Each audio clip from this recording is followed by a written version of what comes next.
Oi pessoal, meu nome é Francisco Careta, sou hemofílico A grave, biólogo e professor da Universidade Federal do Espírito Santo, e nesse vídeo nós vamos falar sobre a doença de Von Willebrand. Para entender o que é a doença de Von Willebrand, a gente tem que olhar para dentro de um vaso sanguíneo, porque aqui tem algumas coisas que são muito importantes.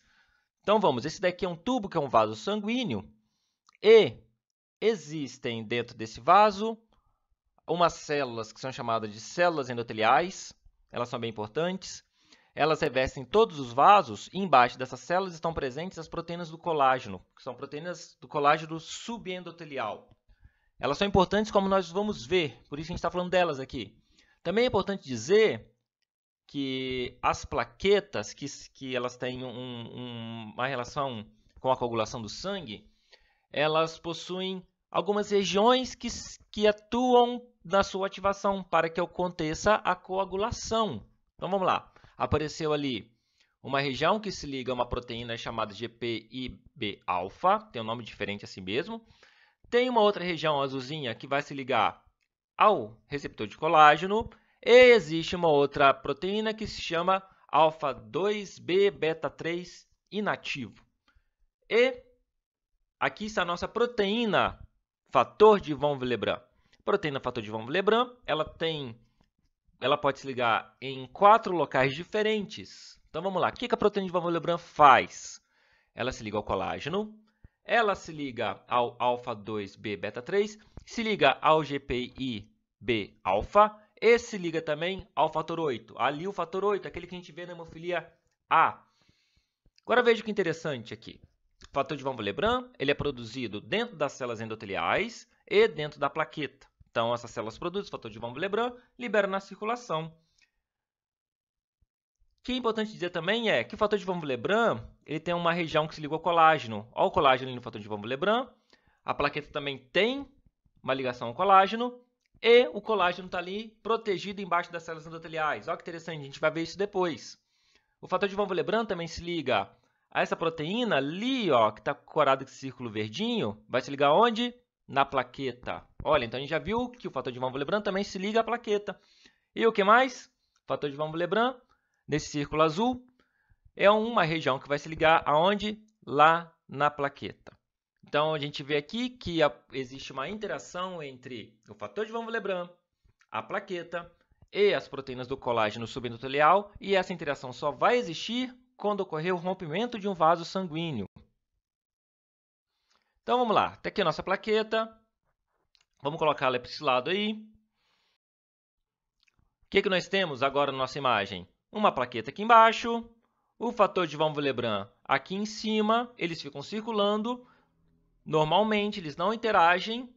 No entanto, se existir um rompimento de vaso sanguíneo, se existir um corte, por exemplo, ocorre o rompimento dessa célula endotelial. Então, a gente viu que a célula endotelial ela saiu, ela estava aqui, agora ela desceu. E quando ela solta, quando o vaso sanguíneo é rompido, as proteínas do colágeno, então, agora elas ficam expostas para acontecer o quê? O fator de Von Willebrand vai se ligar lá. O fator de Von Willebrand se liga ali, aí o que acontece? Ele fica firme, aí as plaquetas que estão passando na circulação interagem com o fator de Von Willebrand. Lembra, no estágio anterior a gente falou que a plaqueta e o fator de Von Willebrand se ligam. Faz essa ligação e promove que a plaqueta se ligue à proteína do colágeno. O que acontece quando a plaqueta se liga ao colágeno? Se torna ativada. Quando ela fica ativada, muda algumas coisas. Por exemplo, aquele receptor verdinho ali, ele se torna ativado.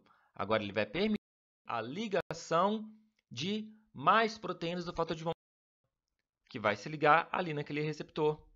Isso permite que outras plaquetas ativadas se liguem, que se ligue mais proteína do fator de Von Willebrand, mais plaqueta. O que nós estamos vendo aqui, então? O nome disso é coagulação primária, que é quando as plaquetas elas se unem, elas se tornam ativadas, elas se unem juntamente com o fator de Von Willebrand para impedir a continuação do sangramento que está acontecendo por causa do rompimento do vaso sanguíneo.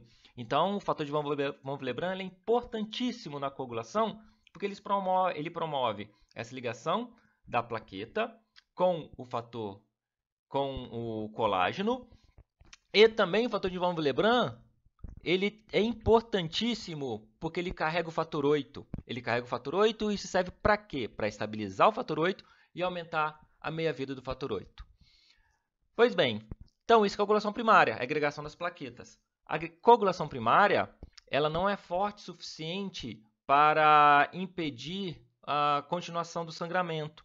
Então, da coagulação primária, são iniciados eventos que a gente conhece como cascata da coagulação, e aí que vão estar envolvidos aqueles dois fatores que a gente conhece muito bem na hemofilia, fator 8 e fator 9, que eles participam dessa cascata da coagulação, que é iniciada após a ativação das plaquetas, e vai dar origem à coagulação secundária. A coagulação secundária, então, é a ativação dos fatores da coagulação, que vai resultar na formação da fibrina, e essa proteína é extremamente importante, porque é a fibrina que, juntamente com as plaquetas, vão formar um tampão que é estável. Apenas as plaquetas formam um coágulo que é fraco, e a fibrina ela forma um coágulo, juntamente com as plaquetas, que é muito mais forte. Daí a gente já vê que, se não existisse o fator de von Willebrand, não existiria a coagulação primária, ou então a coagulação primária ficaria muito prejudicada. Com a coagulação primária ineficiente, nós forma fibrina. Se não forma fibrina, a coagulação fica prejudicada. Daí que a gente entendeu para que serve o fator de von Willebrand. Sabendo qual é a função do fator de von Willebrand, agora a gente começa a falar sobre a doença. Então, a doença de von Willebrand, ela apresenta alguns tipos. Existe o tipo que é chamado de tipo 1 e tipo 3, que eles são chamados de doenças quantitativas. Por que tem esse nome? Porque a quantidade de fator de von Willebrand que existe no corpo da pessoa diminui. Quem tem a doença de von Willebrand tipo 1 tem uma redução na quantidade de fator de von Willebrand que é produzida. Quem tem o tipo 3 tem uma redução muito drástica na quantidade que é produzida. E existe os tipos que são qualitativos, onde aqui o problema não está na quantidade de proteína de fator de von Willebrand que é produzida. O problema está na qualidade, ou seja, são proteínas que são produzidas com a qualidade comprometida. Então vamos falar de cada uma delas. O tipo 1. O tipo 1 é a mais comum. 70% a 80% das pessoas que têm doença de von Willebrand vão ter o tipo 1. Quais são os sintomas que as pessoas vão ter? Elas têm desde sangramentos bem leves, de mucosa, sangramento menstrual em mulheres, prolongado, problemas em cirurgia, mas geralmente são problemas mais leves do que quando a gente compara com quem tem o tipo 3. É claro, vai ter gente que tem o tipo 1 que vai ter sangramento mais grave. Né? O importante é que essas pessoas sejam bem orientadas pelo médico sobre o tratamento que elas têm que fazer. Esse vídeo é apenas educacional, a gente só está vendo as diferenças entre os tipos. Né? Aqui não se fala sobre qual tratamento cada pessoa faz. Quem faz isso é o médico. É importante a gente ter essa consciência. Então, se existe uma diminuição na quantidade de proteína de von Willebrand, o que isso caracteriza? O que isso causa? Bom, a gente tem que lembrar o que o fator de von Willebrand faz. O fator de von Willebrand está atuando na ativação da coagulação primária, que é a agregação das plaquetas. Se diminuir a quantidade de fator de von Willebrand no organismo da pessoa, diminui a eficiência da agregação plaquetária. O tipo 3, ele é o mais grave, representa 5% dos casos, e a mesma ideia do tipo 1, só que é uma redução extrema. A quantidade de fator de von Willebrand que está presente no corpo da pessoa é muito pequena, ou então não existe esse fator de von Willebrand no organismo da pessoa. Tá? Então, o que a gente vê aqui, a proteína do fator de von Willebrand se ligando às plaquetas, a uma plaqueta ali. E os tipos 2A, 2B, 2M e 2N são aproximadamente 20% dos casos. Vamos ver o que cada um faz. O tipo 2A. O tipo 2A é uma alteração na qualidade do fator de von Willebrand, porque a maneira como que o fator de von Willebrand se organiza fica comprometida. O fator de von Willebrand ele é formado através de multímeros, que a gente está vendo aqui nessa figura da esquerda, que tem um monte de tracinho. O que é isso daí? É um monte de proteína de fator de von Willebrand que se liga para formar a proteína madura. Essas proteínas elas se organizam de uma maneira que é inadequada, e a consequência disso é que o fator de von Willebrand tem dificuldade de exercer sua função. Dessa maneira, a agregação plaquetária, que deveria acontecer de uma maneira bem forte, bem firme, demora mais tempo para acontecer.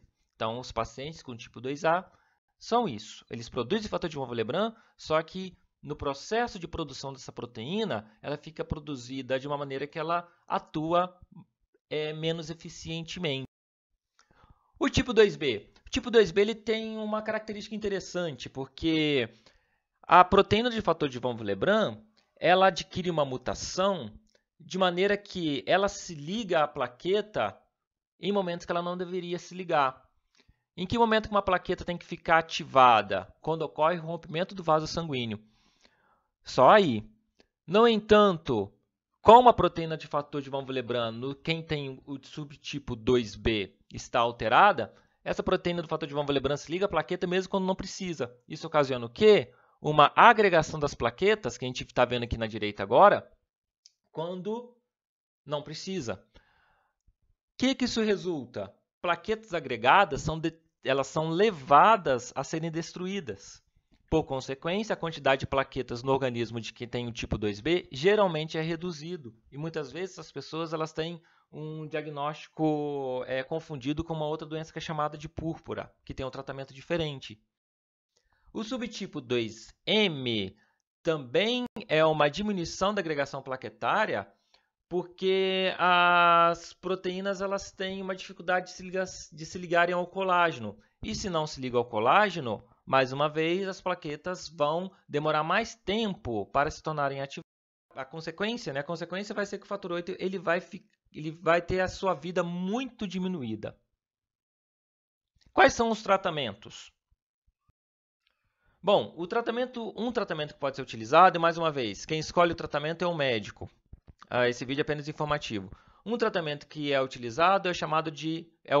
quando se utiliza os agentes antifibrinolíticos.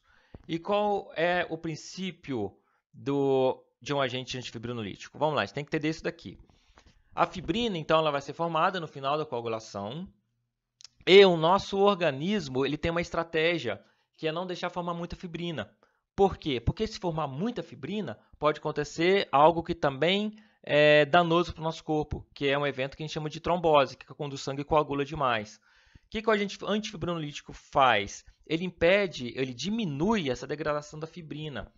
A estratégia é o seguinte: quem tem doença de von Willebrand e que tem dificuldade na produção de fibrina, utiliza o agente antifibrinolítico para fazer com que aquela fibrina que foi formada, que é pouca, ela se mantenha por mais tempo. Então, esse tratamento com o agente antifibrinolítico. Existe um outro tratamento que é chamado, com um medicamento que é chamado acetato de desmopressina, que ele é popularmente chamado de DDAVP. E o DDAVP ele funciona assim, ele libera aquele fator de von Willebrand que está dentro da célula endotelial, que como a gente já viu, é a célula que produz o fator de von Willebrand. Então vamos lá, na presença do acetato de desmopressina, quando a pessoa toma o DDAVP, as células endoteliais elas liberam maior quantidade do fator de von Willebrand que estava no seu interior. Aí que a gente vê ali, ó, agora tem fator de von Willebrand no citoplasma. Com o tempo, o que acontece? Aumenta cada vez mais a quantidade de fator de von Willebrand que está na circulação.